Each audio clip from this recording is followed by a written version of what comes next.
Are you aware of a supplemental collision analysis and reconstruction report of Trooper Paul of the Massachusetts State Police dated July 24, 2024?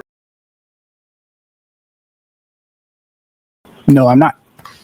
Do you know whether Trooper Paul is part of the Massachusetts State Police reconstruction team? I do not. And lastly, do you know whether he's part of the reconstruction team in this case? I do not. Did you review the January 29, 2022 CARS report prepared by Trooper Paul? No, I did not. No, I did not. Do you know what a CARS report is? I do not. Not. Do you know that a CARS report was prepared by Trooper Paul for this case? No, I do not. And reconstruction reports prepared by law enforcement agencies. I am vaguely familiar, yes. Vaguely familiar? Have you ever used one in your analysis at all? I have seen them, yes. You've seen them. And my question is, seeing them, have you ever read any of them? Yes, I have read them, yes. Have you ever considered a collision analysis and reconstruction report as part of the work that you do at Aperture? Not specifically a collision analysis report from law enforcement. We do routinely see crash reports, but I think what you're referring to is something else. Do you know whether Trooper Paul is part of the Massachusetts State Police reconstruction team? I do not. And lastly, do you know whether he's part of the reconstruction team in this case? I do not. If I did the math correctly, sir, you've been pursuing a Bachelor of Science degree for 17 years, correct? That is correct. And you have not obtained it as you sit here today. That is correct. And yet there are the various documents that we've seen that state that you have obtained the Bachelor of Science, correct? Again, with errors or misinterpretation. Yes. Again, with errors or misinterpretation. Yes. Errors or misinterpretation that, are you stating, but you would agree those errors or misinterpretation have been in existence for some time, correct? Yes, I'm being made aware of them now, yes. Yeah, and they haven't been corrected for some time, correct? Correct. Yes, I'm being made aware of them now, yes. Yeah, and they haven't been corrected for some time, correct? Correct.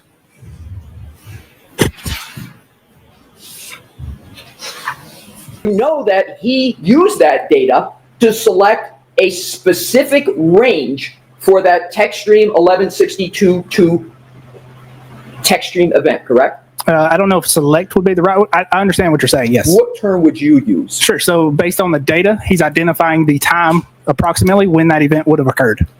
And that text stream event, that 1162.2, is what Aperture is contending is a time of a collision. Is that correct, to your knowledge? So that's sustained on that. Ask it differently, Mr. Wilson. Do you know the purpose of the 1162.2 text stream event in the analysis performed by your firm? No, Dr. Welcher, I do not. So you performed your analysis in all these timelines that you talked about on direct without knowing what Dr. Welcher was going to do with that data? No, so sorry, I misspoke. So it would be to timeline the time and date, or to put a time and date with when that text stream trigger would have occurred. Exactly. Right. So let's do the timeline on this. January 30th, 2025, you prepared your initial report, correct? Correct. In that initial report, you mentioned nothing about text stream event 1162.1, correct? Correct. In that report, you mentioned nothing about text stream event 1162.2, correct? Correct. The trial starts April 22nd, correct? Correct. Roughly. Generally. No, the trial in this case, this trial, about April 22nd. After the trial starts and after witnesses, of course, are appearing, you prepare another report, correct? Correct. And that's your May 8th report. Correct. Right in the middle of this trial. Correct.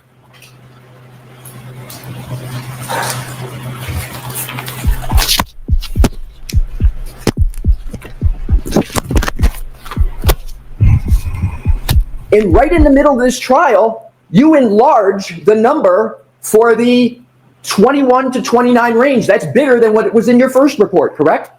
No, that is not correct. Well, you changed the number, don't you? No, I did not change the number. Dear Mr. Brennan, you see that? Yes, I do. Pursuant to your request, that's a request you're referring to of Mr. Brennan, correct? Correct. I have completed an additional analysis concerning the above referenced matter. To formulate opinions, the following additional items were reviewed. This wasn't done on your initiative. You put in writing you did it at the request of Mr. Brennan. Which is it? So that was on my own initiative. This is a holdover, so a copy and paste from my original report. You're explaining the May 8th report in your language pursuant to your request as a cut and paste from a previous report? Yes, I am. Do you cut and paste important information from one report to the other without checking it for accuracy? I copy and paste certain portions. Do you ever review what you cut and paste to see if it's accurate? Yes. You didn't review it this time, though, did you, sir? No. I did not think it was significant. Partially, yes, but no. Okay, but let's cover the basics. You agree that Mr. DeSogra addressed, at least in part, the work that you had done? He tried to address, yes. Right. You issued a brand new report, in this case dated May 8th, 2025, correct? Correct. That changed your analysis, correct? No, it did not change my analysis. Were there changes to your analysis in it? There were clarifications. Clarifications. Correct. Let's address that. In your January 30th, 2025 report, you did not mention tech stream event at all, did you? No, I did not. And you didn't mention collision at all, correct? No, I did not. And you mentioned both of those now in your May 8th, 2025 report, correct? I don't know if I mentioned collision. I'd have to go to my report and look. But you certainly do mention tech stream events, correct? Yes, that's and you labeled them 1162.1 and 1162.2, correct? Correct. That's a change from your first report, isn't it, sir? No, it's not a change. It's a supplement. Oh, so your definition is that when you add something to a report, it's not a change, it's a supplement? That is what it is, yes. Let's go to that. You use the parlance text stream trigger. Dr. Welcher uses infotainment trigger, but it's 1162.2. You both use 1162.2, correct? Correct. And I think that may be a misunderstanding of how he's worded it. Well, so the document says that the infotainment trigger 1162.2 occurred at approximately 12:31:38, correct? Correct. And that it ended at 12:31:43, correct? Correct. So we've got the trigger, according to Dr. Welcher, as of recently as January 30th, 2025, starting at 12:31:38 and ending at 12:31:43, correct? Correct. According to the Lexus clock. Right. Yes. So now let's go down to what says below.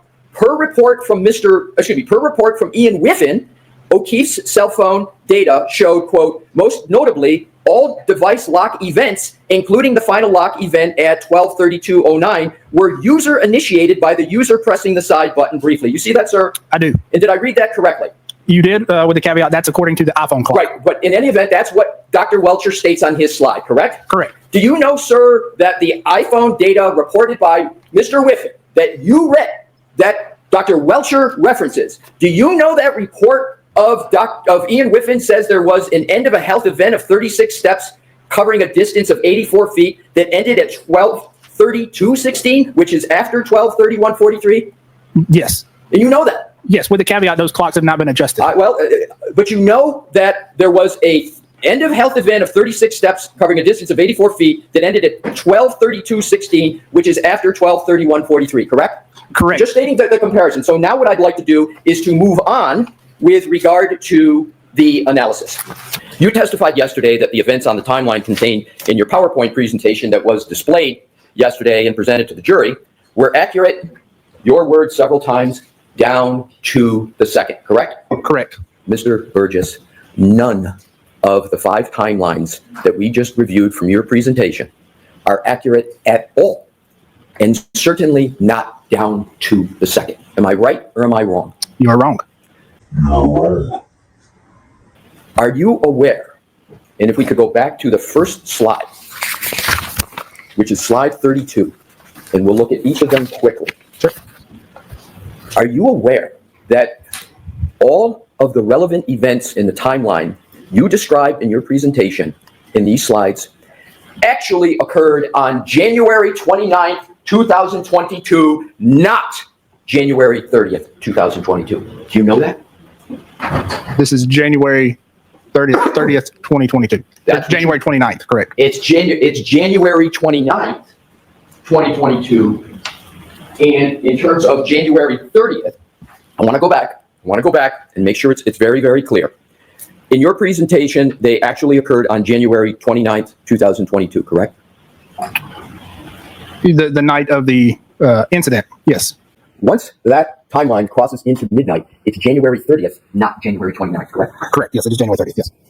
So in actuality, these 5 timelines, as you testified to them yesterday are not accurate down to the second, correct? Because you got the wrong date. Well, parlance, yes, but yes, they are still accurate to the second. But the date, these 5 timelines, let's pursue this. These 5 timelines are exactly 24 hours off from the time where the event actually occurred, correct? No, so these events occurred on January 30th. If I misspoke and said the 29th, yes. Okay. Do you agree that the methodology and application of it of Mr. DeSogra is that Mr. DeSogra took the last user interaction data point of Dr. Welcher in his slide of 12/32/09 and applied the clock variance that you calculated in your January 30th report? Do you agree that that's what Mr. DeSogra did? No, I do not. What do you believe Mr. DeSogra did here? Well, so the math is correct. So when he's trying to adjust clock variances between the two devices, that math is correct, but he's applying incorrect adjustments. Well, let me have you describe what you believe Mr. DeSogra is doing with regard to comparing, based upon this chart, the 1162.2 text stream event of Dr. Welcher with the lock event on Mr. O'Keefe's phone. Sure. So he's trying to adjust the clock from the Lexus to the Mr. O'Keefe's iPhone clock, but he does that inaccurately. So yes, I understand he's trying to show that. Right. Well, he did more than try. Isn't that what by his math, that he is demonstrating? Yes. I'm going to allow that. Yes, but it is inaccurate. I understand. But that's, again, the question is that what he demonstrates using this chart? Yes. And what he demonstrates is that Mr. DeSogra demonstrates that there are no circumstances where the 1162.2 trigger event occurs after the lock event on Mr. O'Keefe's phone, correct? Yes, inaccurately. So I'm asking what Mr. DeSogra demonstrates in this report, and isn't it correct that Mr. DeSogra, using this math, Mr. DeSogra demonstrates and concludes that there are no circumstances where the 1162.2 text stream event occurs after the lock event on Mr. O'Keefe's phone? I'm going to allow that. Does that demonstrate that? Yes, inaccurately. Departed in your May 8th, 2000. Did you, sir, do you have that report? I do, yes. Do you need a moment to look at it, or are you ready to take questions? Go ahead. Thank you. You departed from your analysis. Let's start it this way. In this May 8th, 2025 report, you departed from your analysis in your January 2025 report to reach a conclusion that would attempt to put the 1162.2 text stream event after human interaction with Mr. O'Keefe's phone, correct? No, I did not depart from my original report. I clarified. Okay. So you didn't depart from it, in your May 8th report, but your position is you clarified it. Correct. But isn't it correct that in your January 30, 2025 report, you did not address at all whether the 1162.2 text stream event occurred before or after the last user event on Mr. O'Keefe's phone, correct? Correct. But you did that in your May 8th report, correct? Correct. In your May 8th, 2025 report, instead of applying the offsets from the call logs, which are discrete points in time that are fairly easy to compare, as you stated just moments ago, you decided to use, in your words, quote, approximate time of the 3-point turn as your anchor between the two devices. Do I have that right? Yes, you did. Isn't what you did and we just discussed a classic example of confirmation bias, which is to be avoided in science? No, it is not. So you believe that that is not confirmation bias? No. Choosing the 3-point turn as the independent data source is the only way you could ever get the text stream event to even possibly occur after the lock event on Mr. O'Keefe's phone, correct? That adjustment is the only adjustment that can be applied due to the data. Yes. And that adjustment is the only thing that can be done to get the text stream event 1162.2 to occur after the lock on Mr. O'Keefe's phone, correct? Correct. Is the one that you chose, correct? Correct. And that's only because it's not a pinpoint in time. It's an amorphous range that can only, in your words, be approximated, correct? No, that is because it is the only time adjustment in that time range that can be applied. So it's your view that that's the only one that can be applied, but it is, and even what you're using is, in your words, an approximate time, correct? Correct.